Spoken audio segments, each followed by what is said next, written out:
നമസ്കാരം. വേദാംഗ ജ്യോതിഷത്തിലെ അമൂല്യമായ അറിവുകളും ആധ്യാത്മിക ജ്ഞാന ഉപദേശങ്ങളും പകർന്നു തരുന്ന പ്രശാന്തം ആസ്ട്രോ ചാനലിലേക്ക് ഏവർക്കും സ്വാഗതം. ഈ ചാനൽ ഇതുവരെയും സബ്സ്ക്രൈബ് ചെയ്യാത്തവർ ഇപ്പോൾ തന്നെ സബ്സ്ക്രൈബ് ചെയ്യുക. നോട്ടിഫിക്കേഷൻ ലഭിക്കുന്നതിനായി ബെൽ ബട്ടൺ അമർത്തുമല്ലോ. ഒപ്പം ചാനൽ ലൈക്ക് ചെയ്യുക, ഷെയർ ചെയ്യുക, കമൻറ്റ് ചെയ്യുക. കൊല്ലവർഷം 1199 എടവ സംക്രമം ആയില്യം നക്ഷത്രത്തിലാണ്.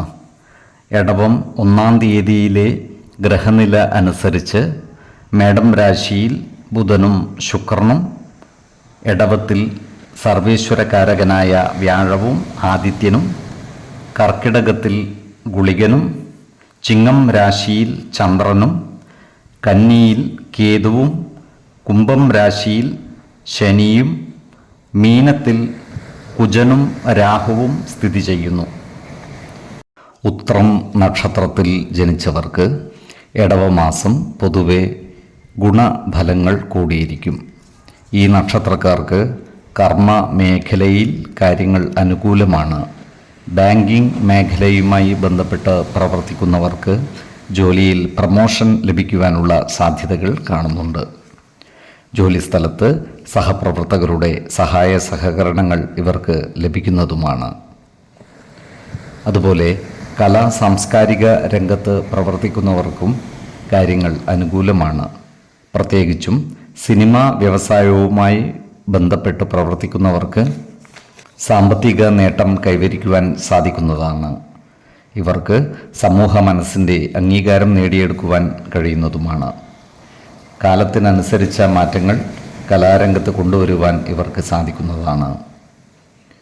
ഈ നക്ഷത്രക്കാർ പുതിയ ഭവനം നിർമ്മിക്കുന്നതിനുള്ള പ്രാരംഭ പ്രവർത്തനങ്ങൾ ആരംഭിക്കുവാനുള്ള സാധ്യതകൾ കാണുന്നുണ്ട്.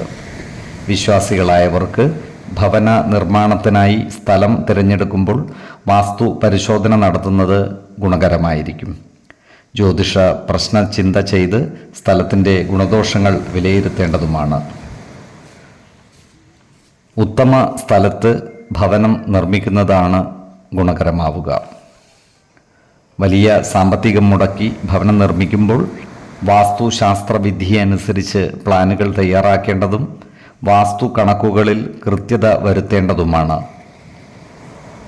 ഈ നക്ഷത്രക്കാർക്ക് പല വാഗ്ദാനങ്ങളും പാലിക്കാൻ കഴിയാതെ വരുവാനുള്ള സാധ്യതകൾ കാണുന്നുണ്ട്. അതിനാൽ വാഗ്ദാനങ്ങൾ നൽകുമ്പോൾ ജാഗ്രത പാലിക്കുന്നത് ഗുണകരമായിരിക്കും. അതുപോലെ തന്നെ സർക്കാരിൽ നിന്നും ലഭിക്കേണ്ട ആനുകൂല്യങ്ങൾക്ക് കാലതാമസം നേരിടുവാനുള്ള സാധ്യതകളും കാണുന്നുണ്ട്. അതിനാൽ ബന്ധപ്പെട്ട ഉദ്യോഗസ്ഥരെ നേരിൽ കണ്ട് കാര്യങ്ങൾ ദ്രുതഗതിയിലാക്കുവാൻ വേണ്ടത് ചെയ്യേണ്ടതുമാണ്. 4, 14, 28 തീയതികൾ അനുകൂലമാണ്. ഈ നക്ഷത്രക്കാർ ജനിച്ച സമയത്തെ അടിസ്ഥാനമാക്കിയുള്ള ജാതകത്തിലെ ലഗ്ന രാശിയുടെയും ലഗ്ന അധിപന്റെയും സ്ഥിതിയും ശുഭ പാപ ഭാവങ്ങളുടെ സ്ഥിതിയും ഓരോ രാശിയിലെയും ഗ്രഹങ്ങളുടെ സ്ഥിതിയും അനുസരിച്ച് ഇവരുടെ പൊതുഫലത്തിൽ ഏറ്റക്കുറച്ചിലുകൾ ഉണ്ടാകുവാനിടയുണ്ട്. കുടുംബ ദേവതകളെയും ഇഷ്ടദേവതകളെയും ഉപാസിക്കുന്നത് ഇവർക്ക് ആയുരാരോഗ്യ സൗഖ്യമേകും. ഇഷ്ടദേവതാ മന്ത്രം 108 തവണ ദിനംതോറും ലിഖിത ജപം ചെയ്തു വരുന്നത് ഇവർക്ക് സർവ ഐശ്വര്യങ്ങളുമേകും. നല്ല വ്യക്തി സാധനകളോടെയും ഉപാസനകളോടെയും മുന്നേറിയാൽ സർവേശ്വരാനുഗ്രഹത്താൽ ഇവരുടെ സർവകാര്യങ്ങളും മംഗളകരമാകും. നന്ദി, നമസ്കാരം. ജ്യോതിഷരത്നം പ്രശാന്ത് കണ്ണോം.